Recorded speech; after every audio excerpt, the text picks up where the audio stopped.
Talakayan naman natin ang mga balita mula sa Visayas.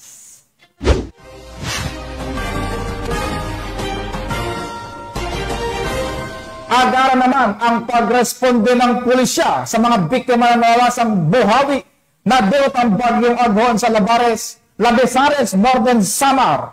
Laging nakahanda ang pambansang pulisya sa pagtugon sa mga posibleng dulot ng kalamidad sa bansa upang masiguro ang kaligtasan ng mamamayan.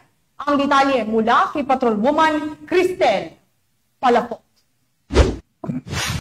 Agad na tinulungan ng mga kapulisan ang mga naging biktima ng buhawi na dulot ng bagyong Aghon sa barangay Kaburihan, Labesares, Northern Samar. Ang buhawi ay naminsala sa tinatayang 12 kabahayan kasama ng covered court ng barangay na umaabot sa humigit kumulang 350,000 pesos ang halaga ng istrukturang nasira at pinalad namang walang nasaktan sa naturang buhawi. Mabilis namang inilikas ang mga biktima sa tulong ng mga tauhan ng Labesares Municipal Police Station sa pangunguna ni Police Captain Glicerio L. Timan, Acting Chief of Police kasama ang Municipal Disaster Risk and Reduction Office at MSWD. Ang buong pwersa ng PNP ay patuloy na kaagapay ng ating mga kababayan dahil sa bagong Pilipinas, ang gusto ng pulis, ligtas ka.